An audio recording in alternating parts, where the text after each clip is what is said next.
नमस्कार मित्रांनो, परत एकदा आपलं खूप खूप स्वागत आहे आपल्या सर्वांच्या महाडीबीटी स्कॉलरशिप ऑफिशियल या चॅनलवरती। आणि आज आपण घेऊन आलो की महाराष्ट्रामध्ये जी मुख्यमंत्री माझी लाडकी बहीण योजना सुरू झाली, तर त्याच्यासाठी कुठल्या क्रायटेरिया आहेत आणि कोणत्या क्रायटेरिया बेसिस लाभार्थ्याची कशी निवड केली जाते, त्यासाठी आपण ऑफिशियल सगळी माहिती पाहणार आहोत। तर सर्वप्रथम आपण महाडीबीटी स्कॉलरशिप ऑफिशियल या चॅनलवरती नवीन असाल, अद्याप या चॅनलला सबस्क्राइब केलं नसेल तर चॅनलला सबस्क्राइब करा, बेलच्या आयकॉनला हिट करा, यामुळे नवीन येणारा व्हिडिओ सर्वात अगोदर तुमच्यापर्यंत येईल। आणि हो मित्रांनो, माझी लाडकी बहीण या योजना संदर्भात आणखी बरेच सारे माहितीचे व्हिडिओ हे आपल्या चॅनलवरती तुम्ही इथं पाहायला मिळू शकतात। तर आपल्या चॅनलवर जाऊन ते व्हिडिओ तुम्ही पाहू शकता। तर चला विदाउट वेळ वाया घालवता चालू करूयात आजचा आपला टॉपिक। फर्स्ट ऑफ ऑल आपण महाराष्ट्र शासनाच्या जीआर च्या अधिकृत वेबसाईटवर आलो। 28 जूनला जे प्रकाशन आलं होतं जीआरचं, ते आपण इथं ओपन केलंय। आणि याच्यामध्ये पहा, सदर योजनेमध्ये एक लाभार्थी निवड, एक लाभार्थ्याचं कशा पद्धतीने निवड करणार त्याच्या संदर्भात स्पेसिफिकेशन यांना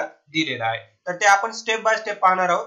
तर व्हिडिओला स्किप करू नका, पूर्ण व्हिडिओ पाहत राहा। तर याच्यामध्ये त्यांना काय सांगितलंय की या योजनेच्या लाभार्थ्यांची पात्रता अंगणवाडी सेविका, पर्यवेक्षिका, मुख्य सेविका, सेतू सुविधा केंद्र, ग्रामपंचायत, ग्रामसेवक, वार्ड अधिकारी यांनी खातरजमा करून ऑनलाईन प्रमाणित केल्यानंतर, म्हणजे आता इथपर्यंत समजून घ्या की आपण जे ऍप्लिकंट आहेत, आपण अर्जदार आहेत, आपल्याला तो फॉर्म भरायचा आहे। तर हे व्यक्ती जे आहेत त्यांना इथे मेन्शन केले अंगणवाडी सेविका, पर्यवेक्षिका, मुख्य सेविका आणि सेतू सुविधा केंद्र। तर याच्यामध्ये हे लोक चेक करणार आहेत की तुम्ही त्या योजनेसाठी एलिजिबल आहात का, म्हणजे ऍप्लिकेशन फॉर्म भरण्यापूर्वी। फॉर एक्झाम्पल, तुम्ही फॉर्म भरायचा आहे तर यांना तुम्हाला पाहतील तुमच्याकडे सगळ्या गोष्टी व्यवस्थित असतील, तुम्ही त्याच्यामध्ये एलिजिबल आहेत, तुमच्या इन्कमची लिमिट त्याच्या आत आहे, तसंच इतर कुठल्या पेन्शन आपण उचलतो नाही उचलतो हे याच्या गोष्टीची खातरजमा कोण, हे अधिकारी करणार आहेत। आणि हे झाल्याच्या नंतर एक तुमचा अर्ज ऑनलाईन होईल आणि ऑनलाईन झाल्याच्या नंतर तो अर्ज आपल्याला सक्षम अधिकारी यांच्याकडे सादर करायचा आहे। आता तुम्ही म्हणताल सक्षम अधिकारी कोण, ते पण सांगणार आहे। तर इथे त्यांना सांगितले सक्षम अधिकारी यांनी काय करणार आहे, या कामकाजावर नियंत्रण ठेवणार, म्हणजे कुणी फॉर्म भरलाय, कोणाचा फॉर्म पात्र आहे, कोणाचा पात्र नाही, किंवा एखाद्याचं इन्कम 10 लाख आहे पण तरी पण तो हा फॉर्म भरतोय, तर ह्या गोष्टीवर नियंत्रण सक्षम अधिकारी ठेवणार आहे। आता त्यानुसार त्यांना काय केलं बघा, अंगणवाडी सेविका, पर्यवेक्षिका, मुख्य सेविका, सेतू सुविधा केंद्र, ग्रामपंचायत, ग्रामसेवक, वार्ड अधिकारी यांच्यासाठी त्यांना काय केलं, एक स्पेसिफाय मध्ये जबाबदारी निवडून दिल्या की कोण काय करणार आहे, कोण कशा पद्धतीनं ह्या लाभार्थ्यांची निवड करणार आहे। तर त्यासाठी पहा, इथे एक कार्यक्षेत्र दिले। फॉर एक्झाम्पल, तुम्ही खेड्यात राहता, मग खेड्यासाठी काय दिलेलं त्यांना, ग्रामीण भाग। आता ग्रामीण भागामध्ये लाभार्थ्याचा ऑनलाईन अर्ज तपासणी आणि पोर्टलवर अपलोड करणे हे काम कोणाचे आहेत, अंगणवाडी सेविका, पर्यवेक्षिका, सेतू सुविधा केंद्र, ग्रामपंचायत आणि ग्रामसेवक।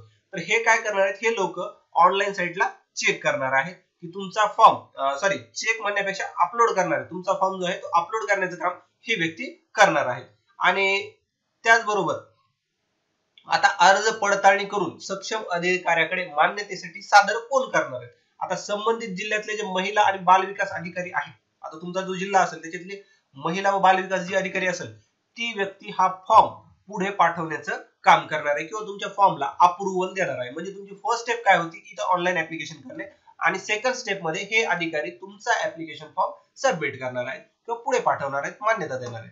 आता पहा, अंतिम मंजुरीसाठी देण्याकरिता सक्षम अधिकारी, आता हे कोण आहेत, संबंधित जिल्हा अधिकारी यांच्या अध्यक्षतेखाली समिती। आता इथे स्पेसिफाय केलंय की कोणता अधिकारी तुमचा फॉर्म फायनल सबमिट करणार आहे, किंवा जो तुम्हाला पैसे देण्यासाठी जी प्रोसेस आहे ते कोणत्या अधिकाऱ्याकडे जाणार। त्यांना फक्त सांगितलं की संबंधित जिल्हा अधिकारी यांच्या अध्यक्षतेखाली एक समिती गठीत करणार आहे आणि ती समिती हे पुढचे निर्णय घेणार आहे। आता इथं पहा, निर्णय अधिकारी, नियंत्रण अधिकारी। आता नियंत्रण अधिकारी काय की आयुक्त महिला व बाल विकास महाराष्ट्र राज्य पुणे हे सदर योजनेसाठी नियंत्रण अधिकारी राहतील।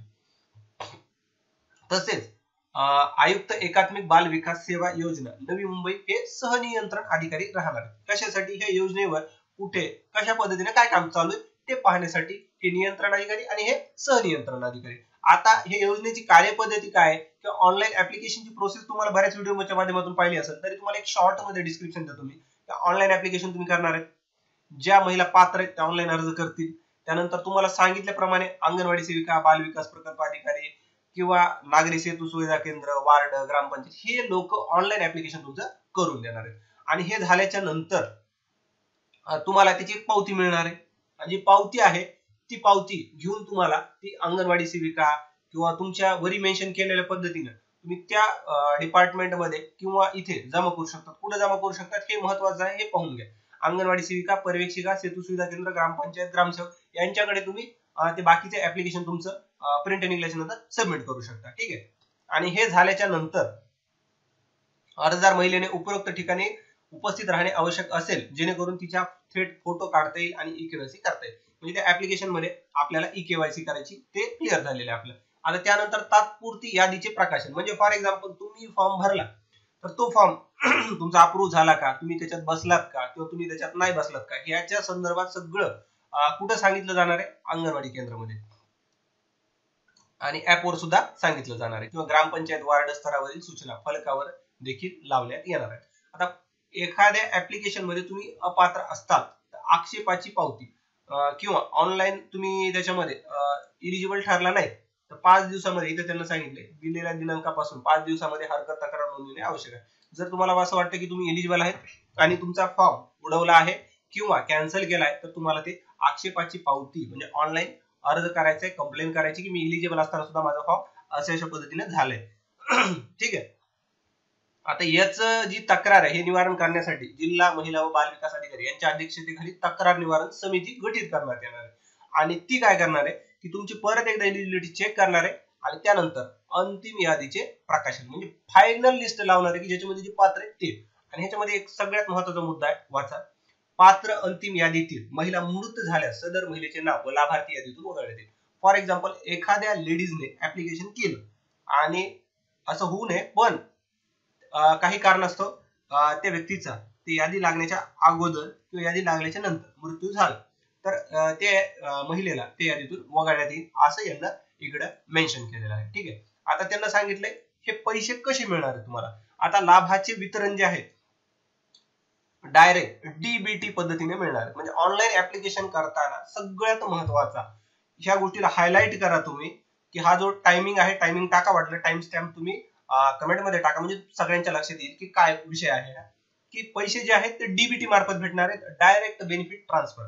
म्हणजे जर एखाद्या व्यक्तीचं ऑनलाईन ऍप्लिकेशन करताना बँकेशी आधार लिंक नसेल तर त्याला पैसे येण्यासाठी अडचण येऊ शकते. त्याच्यामुळे प्रत्येकाला एक रिक्वेस्ट आहे की तुम्ही हा फॉर्म भरण्याच्या पूर्वी तुमचं आधार आणि बँक हे लिंक करून घ्या आणि त्यानंतरच फॉर्म भरा. भले 1-2 दिवसानंतर फॉर्म भरा, पण हे करून घ्या. हे जर क्लिअर केलं तर तुम्हाला पैसे व्यवस्थित पडतील. आणि इन केस तुम्हाला वाटत असेल माझं हे आहे का नाही, मला कसं चेक करायचं, एकदम सोपी पद्धत आहे. तुम्ही किओस्क बँक जी असते आपली मनी विड्रॉल करतो आपण, तर त्या एसबीआयच्या किंवा कुठल्या एखाद्या किओस्क बँकवर जा, तुमचा आधार नंबर सांगून अंगठ्यावरून बॅलन्स चेक करा. जर अंगठ्यावरून तुमचं बॅलन्स चेक होत असेल किंवा आधार नंबरवरून तुमचं बॅलन्स चेक होत असेल तर तुमचं हे डीबीटी साठी आधार बँक लिंक आहे असं आपण समजू शकतो किंवा असं असतं. ठीक आहे. तर मग त्यानंतर आपल्याला हे पैसे अशा स्वरूपात भेटणार आहेत. ठीक आहे. आता ही सगळी कन्सेप्ट तुम्हाला मी क्लिअर केली की कुठं जाणार आहे, कुठून कुठे ऍप्लिकेशन होणार आहे. आता मी तुम्हाला इथे एक कन्सेप्ट सांगितली होती बघा, इथं तुमच्या लक्षात असेल की संबंधित जिल्हाधिकारी यांच्या अध्यक्षतेखाली एक समिती गठीत करण्यात. आता ही समिती कोणती तर ते पाहूयात आपण, किंवा ही समितीमध्ये कोण कोण असणार आहे. आता बघा, राज्यस्तर समिती एक आहे आणि जिल्हास्तर एक असेल. तर राज्यस्तर मध्ये बघा तर इथं तुम्हाला दिले महिला व बाल विकास महाराष्ट्र राज्य पुणे यांचे हे अध्यक्ष असणार आहेत. नवी मुंबईवाले सदस्य असणार आहेत. सर्व मुख्य कार्यकारी अधिकारी जिल्हा परिषदेचे सदस्य असणार आहेत. तर ही एक समिती आपल्याला इथं दिली की कोण कोणत्या प्रकारचं काम करणार आहे. आणि ह्यांना काय दिले, सदर जिल्ह्यात बैठक 3 महिन्यातून एक वेळेस आवश्यकतेनुसार आयोजित करण्यात यावी असं त्यांना सांगितलं. आणि त्या बैठकीत काय काय करायचं ते इथं त्यांना मेन्शन केलं. आणि जिल्हा स्तर समिती जसं तुम्हाला म्हणलं होतं तर संबंधित जिल्हाधिकारी अध्यक्ष असतील, जिल्हा परिषद जे आहेत मुख्य कार्यकारी अधिकारी जिल्हा परिषद हे सहअध्यक्ष असतील, संबंधित पोलीस अधीक्षक सदस्य असतील, सह आयुक्त नगर प्रशासन जिल्ह्याचे जे असतील ते सदस्य असतील. तर इथं एक अशी समिती गठीत केली, त्यांची इथं तुम्हाला भरपूर डिटेल्स, तुम्ही ती डिटेल्स पाहू शकता. तर अशा पद्धतीनं ह्या योजनेचं काम होणार आहे, अशा पद्धतीनं लाभार्थीची निवड होणार आहे. सगळ्या डिटेल्स, सगळ्या कन्सेप्ट क्लिअर केल्या व्हिडिओच्या माध्यमातून तुम्हाला. तर व्हिडिओ आवडला असल्यास लाईक करा. ही माहिती ज्या व्यक्तीपर्यंत नाही त्यांच्यापर्यंत जास्तीत जास्त शेअर करा. ही एक आपली सामाजिक जबाबदारी समजा, कारण की ज्या व्यक्तींना माहिती नाही आणि आपण त्यांना माहिती देतो, हे खूप महत्वाचं आणि मोठं काम आहे. तर ते 100% तुम्ही करा. व्हिडिओ आवडला असल्यास लाईक करा, चॅनलला सबस्क्राईब करा, बेलच्या आयकॉनला हिट करा. नवीन येणारा व्हिडिओ पाहायला विसरू नका. तुमचा मौल्यवान वेळ दिल्याबद्दल धन्यवाद मित्रांनो. भेटूया नवीन